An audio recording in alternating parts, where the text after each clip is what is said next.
This that Red Panda Anthem. Ian, what's up? This that Red Panda Anthem. Rap Panda, what's good? Let's talk about this. You changed the game when you bet on yourself, right? Yes. I believe you brought yourself out of your contract with Bob Arum for $20 million. I think it was before or after the De La Hoya fight? Well, no, I bought myself on my contract at that particular time for $750,000. Okay. And then once I left them, with the Manny Pacquiao fight, the Canelo, and the McGregor, I made $750 million from 3 fights. Clap it up for that. So what made you want to buy yourself out of the contract? What made you have the vision to become your own boss? Because now, you know, it's easy to see it, but at the time it wasn't, you know, I think Bob Arum didn't think it was going to work. He had some comments about that, right? I just had vision, you know. I didn't want to FLOYD, I'm sorry. Well, I had vision, and I didn't just want to be promoted in one area. I wanted the money to be spread out so I can be promoted all around the world. Yeah. You know, I wanted to be worldwide. So I think they kind of had me in a chokehold, and I didn't want to be in a chokehold, so I took it upon myself to buy myself on my contract and gamble on myself and to become my own boss, and that's what I did. In the biggest way. I love it. Floyd, Go ahead. now, your dad showed you around the ropes in the ring. Obviously, your late uncle showed you the ropes in boxing as well. But I'm interested in who showed you the ropes in business, right? We hear about Al Heyman. He's one of those guys we've never seen. How did that relationship develop? How'd you foster it? Well, actually, how I met Al Heyman. You know, a lot of people in this room, you know, you guys need to do your homework. You know, so everyone should know Al Heyman. This guy is a shrewd businessman, unbelievable, just mentor. He's like a second father. So for years, I kept hearing his name, kept hearing his name. He wanted to get involved in boxing, and he's just like myself. He's a chess player. So his ultimate goal was to get the fighter that he seen, that he knew was going to be the biggest, and then he knew that all the rest of the fighters would follow. And then once that happened, you know, of course, we started off as he was my manager. Then eventually we became business partners, and now we have somewhere upwards of 400 fighters. Wow, that's incredible. I was first introduced to your work ethic in my hometown. There was a fighter named Angel Man Freddie that you kind of dog walked, right? So shout out Angel. Shout out to everybody from East Chicago and Gary. Hey, let's make some noise.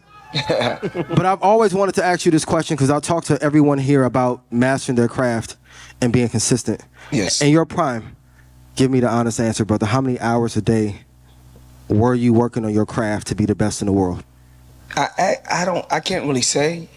You know, the hate, the jealousy was a part of the motivation. It fueled you? Yeah, I mean, I needed it. You know, I needed the doubters. Yeah. That made me push and work extremely hard each and every day. Floyd can't do this, he can't do that. But my ultimate goal was just to pull my mother out of poverty. Yeah. You know, help my grandmother, put her in a better. Clap it up for that. That's what it's about. You know, I think the people always see just, you know, the flashiness. Yeah. But it took a lot of hard work from dedication. So, you know, dedication. You know, I had my first fight in 1987. Wow. You know, 1987. Every day, you know, I really have to take my hat off to my father. Great businessman. I mean, I love him to death. You know, because if it wasn't for my father, I wouldn't be where I'm at. My dad told me, you know, the first thing he taught me, the less you get hit, the longer you're going to be able to last. Defense first and invest in two. Yeah, listen. Actually. And every day my dad would go out and hustle. Of course, my dad, because his career didn't turn out like he wanted his career to turn out. Yeah. So my dad would hustle every day. But one thing that my dad, he took time out every day to take me to the boxing gym. Wow. And from 1987 all the way to 1993, my dad was working with me. Then eventually, he caught a case, you know, a federal case. Yeah. He went to prison, and I kept working hard, went to the Olympics. After the Olympics, I moved to Vegas, started working with my Uncle Roger. Yeah. And nothing happens overnight. We took our time, we worked, we pushed and we worked, and we broke records.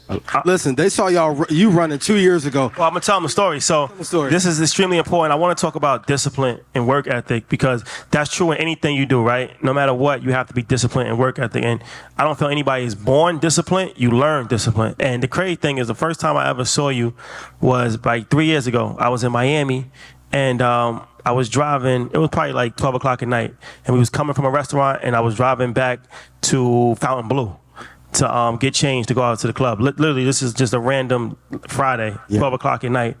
And I'm driving, and I see somebody running opposite of traffic. How many years ago was this, please? It was like 3 years ago. That's what I'm saying. So I see somebody running opposite of traffic, and as I get closer, I'm like, it's Champ. It was by himself. And it was so crazy because you weren't training for a fight. You were actually already, I think he was already retired.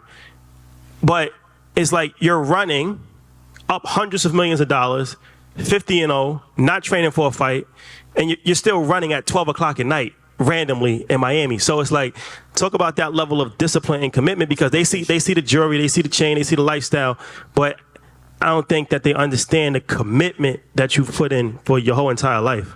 Well, my philosophy, I just look at it like this. When you just look out here in the world today, you have Mexicans support Mexicans, Puerto Ricans support Puerto Ricans, Dominicans support Dominicans, Chinese support Chinese, Japanese support Japanese.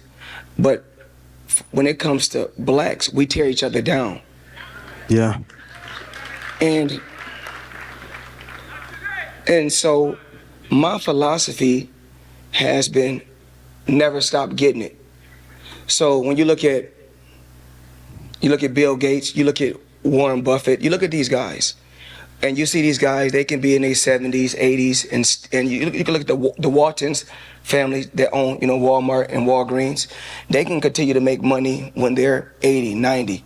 But we never had nothing to say. When I go out and do just exhibitions, or I come do speaking engagements, or I make an appearance, then it's like, oh, Floyd Mayweather is hurting for money.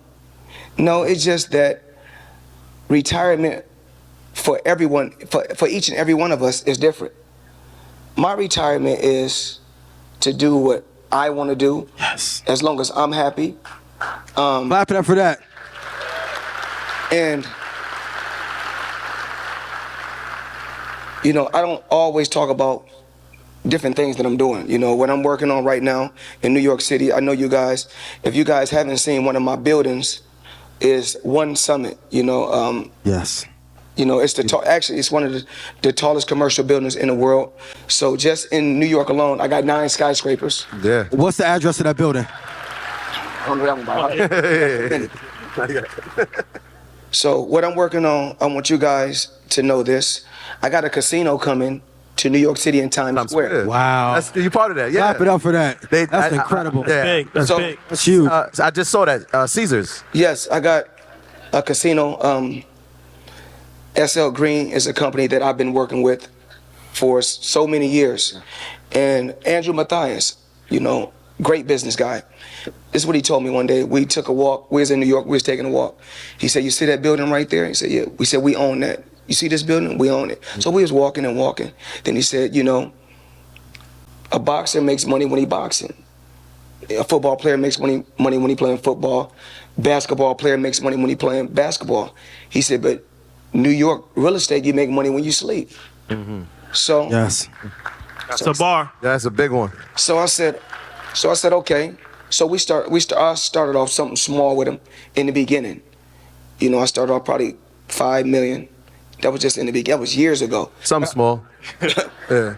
Well, at the time, what was the percentage of your net worth that was, like, roughly? Actually, To at give them that context. particular time, even though that was so many years ago, years and years. So just off that $5 million, I was getting on the 18th every month, I would get a good check. Like 20% return. Like what? Like somebody's yearly 9%? salary? Good check or? It was good. It was good money for that. Okay. Put it like this: everything isn't for everybody. Sure. So I'm going to help these people. I'm gonna give them jewels. I'm gonna drop jewels. I'm gonna teach them about generational wealth. I'm gonna talk about my life, my ups, my downs. But everything ain't for everybody. Gotcha. True. You know, some people say Mayweather worth 100 million. Some say 200. Some say $1 billion. Nobody would never really know because I'm doing business worldwide. Yes. This that Red Panda Anthem. Ian, what's up? This that Red Panda Anthem. Red Panda, what's good? Red Panda Anthem. Whole foot going up. I know they can't stand it.